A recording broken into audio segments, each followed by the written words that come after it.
పాటించి మళ్ళీ మనకు జన్మం ఇచ్చినట్లు అవుతుంది.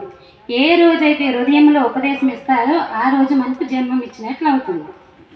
మళ్ళీ విష్ణు రూపం అంటే పగల బోధ చేసి ఆ జ్ఞాన బీజాన్ని, ఆ జ్ఞాన స్వరూపాన్ని బోధ చేసి పరమాత్మ స్వరూపం నీవని, సృష్టిలో ఉన్నటువంటివన్నీ, కనిపించినటువంటివన్నీ మాయని, కనిపించకుండా నడిపిస్తున్నటువంటివన్నీ పరమాత్మ స్వరూపమని, అదే గురుస్వరూపమని, అదే బ్రహ్మ విష్ణు స్వరూపమని, అదే ఇంద్రాజీ దేవతల స్వరూపమని, అదే నదులు, కొండలు, చెట్లు, పుట్టలు, సర్వ సృష్టి అంతా తల్లి రూపంలో కానీ, తండ్రి రూపంలో కానీ, భర్త రూపంలో కానీ, బిడ్డ రూపంలో కానీ గురువు మనల్ని పోషణ చేస్తారు.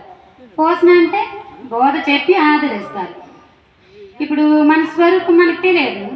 అలా అనేటప్పుడు గురువు దగ్గరకు వచ్చినప్పుడు జన్మస్థానం పరమాత్మ, గమ్యస్థానం పరమాత్మ స్వరూపం అని మనకి బోధ చేస్తారు.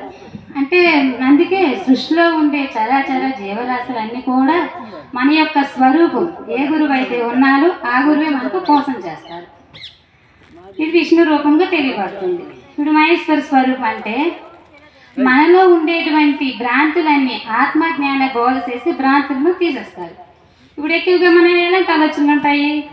ఈ నోములు వేయాలని, తీర్థయాత్రలకు వెళ్ళాలని, ఉపాసాలు ఉండాలని, ఇటువంటివన్నీ చేసినట్టు వాళ్ళని. ఇవే కాకుండా లేనటువంటి దైవాలు కూడా మనం నమ్ముతున్నాము.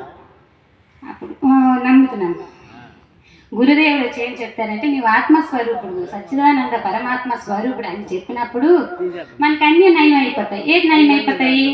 ఈ నోముల్లో వేయాలని, ఈ తీర్థయాత్రలకు వెళ్ళాలని, ఉపాసాలు ఉండాలని, ఇటువంటివన్నీ గురువు మాయం చేసేస్తారు. అందుకే మనలో ఉండే భ్రాంతిని కూడా మాయం చేసి కేవలం ఆత్మస్వరూపంగా ఉంచుతారు. ఇది మహేశ్వర స్వరూపం అని అంటారు. సాక్షాత్ పరబ్రహ్మం అంటే సృష్టి అంతటికి మూల కారణమైన బ్రహ్మ ఏదో ఆ బ్రహ్మే నా గురువు. సృష్టి అంతటికి మూల కారణమైన వస్తువు ఏదో ఆ వస్తువు నా గురు స్వరూపం అని తెలియజేస్తారు.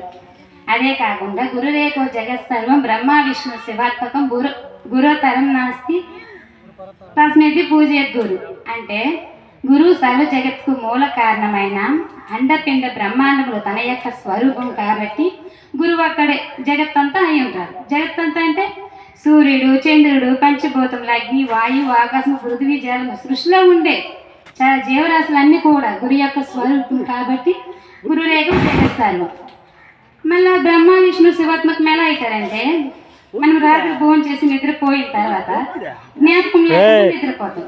తెల్లవారుజామున గురుదేవుడు మనకు మేలుకు పుట్టిస్తారు. అంటే హృదయంలోనే సృష్టి చేస్తారు. అందుకే హృదయం సృష్టి చేసిన పరమాత్మ స్వరూపం ఏ బ్రహ్మస్వరూపం, ఏ పరమాత్మ స్వరూపం అయితే ఉన్నాడో ఆ పరమాత్మ స్వరూపం మనకు నిద్రలేపుతారు. ఆ మళ్ళీ విష్ణు స్వరూపం ధరించి పగటి కాలం అంతా పోషణ చేస్తారు.